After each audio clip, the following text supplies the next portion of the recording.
right, so mind the game, man.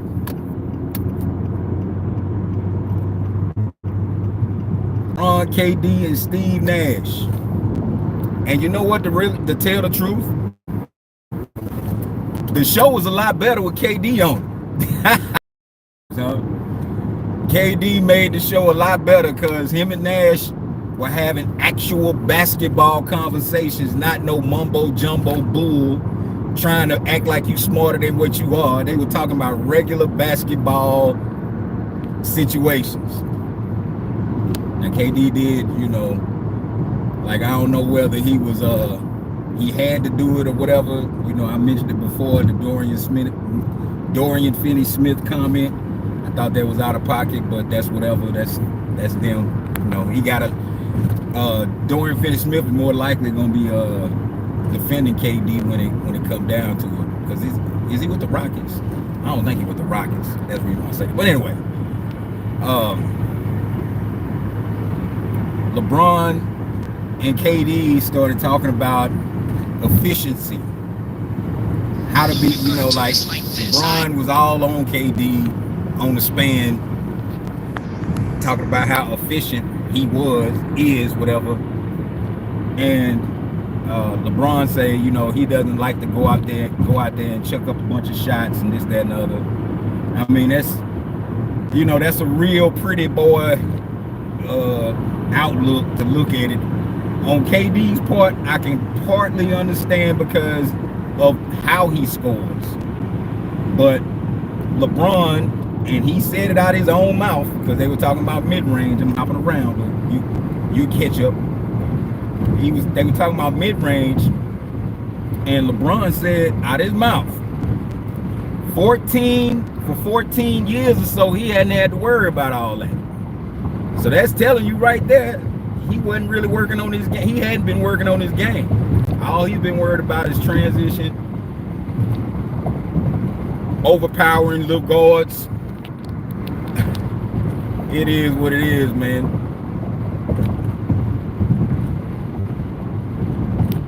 So, let's see what else they talked about.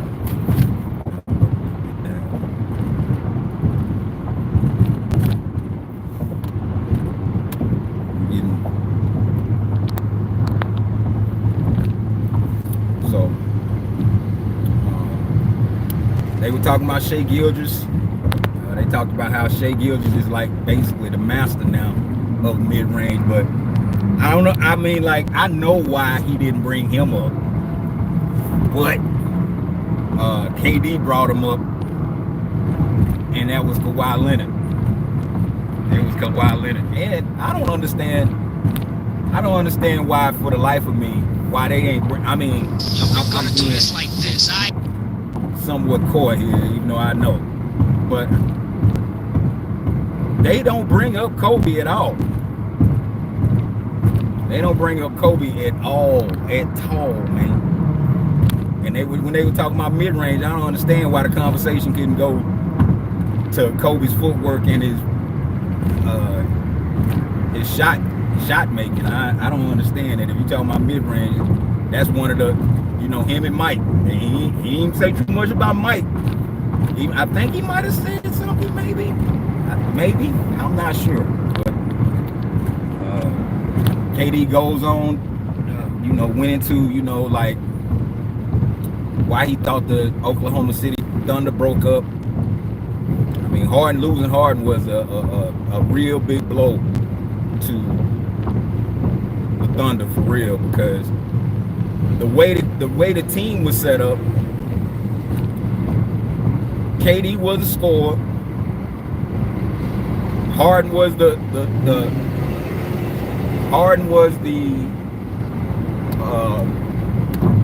setup man and scorer. That show he put on against San Antonio, when they put him out, I forgot, it was like 2013, 10, somewhere up in there, 13 or 10.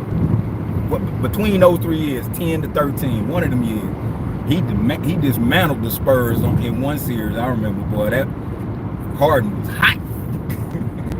and Russell Westbrook was the energy. That's how their team was. Serge Ibaka was the defense, interior defense. What's my boy name? He been with the he's still rolling with the Thunder. Dang. Forgive me. Forgive me when I don't be remembering these guys' names, because I mean I do know him. Collison. Nick Collison. That's who it is. Nick Collison. The Nick Collison days. Jeff Green, which incidentally, KD going back when he going to Houston. I mean, he's going back to Houston. I mean, he's going to Houston, so he's going to be reunited with Jeff Green. But Durant went on to say, like maybe they would, they were too ahead of schedule, and I kind of agree with that, because that run to the finals they made I don't think nobody was expecting them to go like that. But then again, a lot of people wasn't expecting Golden State to do what they were doing. So they were the most logical choice, because by the time the Mavericks won in 2010. Okay, so they went in 2011. That's when the Thunder went in 2011. After the Lakers won in 2010, they had fell off, and Dallas was basically done. Dallas won it in 2011, so it must have been 2012. Yeah, because that was a back-to-back.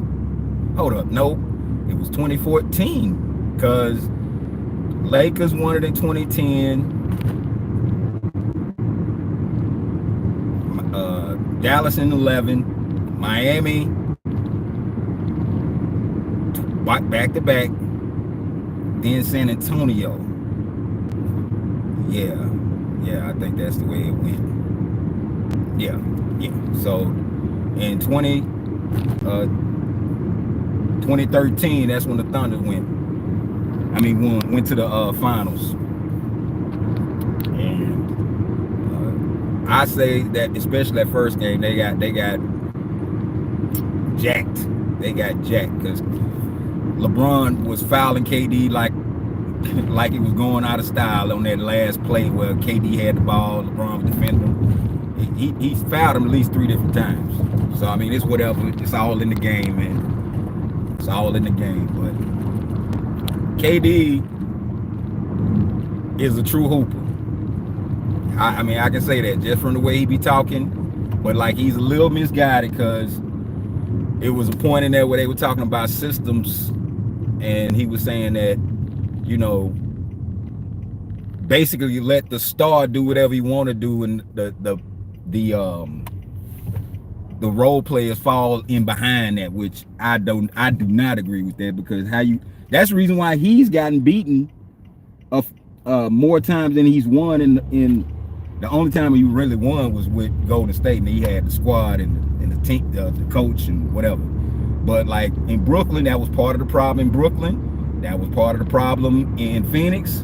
Like, you cannot play like that, because it's 5 guys on the floor, man. And I'd be mad, and even if I wasn't scoring 20 points, man, you better let me touch the ball or something, man. That's the mentality that some of these guys got. Like Shai Gilgeous, to his credit, they were all about the whole team. And that, like, if you got a star, you know what I'm saying, like somebody that's commanding that helps the team chemistry. But if you got like a shot jacker, it's coincidentally, I looked at this movie, Celtic Pride, with Damon Wayans and what's his name, Dan Aykroyd, and I forgot the guy that was on Home Alone, the one that got messed up, not Joe Pesci, but the other guy. And that, the movie was all right, but the whole thing was that the Damon Wayans character, he was like the star, but like he wasn't never passing the ball. And so like in the title game at the end, he started passing the ball, and like the first time he did it, he hit the dude in the head, knocked him out. But I mean, but yeah, man, like even with the Bulls, Jordan was scoring a lot of points, but that was in the system. And that's the reason why they was killing, because they knew how to play the game, the whole team. And Jordan was just like a weapon that you would deploy. Like, but it is what it is, man. You know, like these guys think just because they, can score 30 or 40 points that they supposed to be put on Mount Rushmore or whatever, man. Like it's been plenty of scores come through the NBA and left the NBA without a moment. Alex English is one of the best scorers of the 80s, and he ain't even mentioned. So that's my point here. So, man, I'm pulling up at the store, man. I'm gonna have to holler, man. Grandpa out.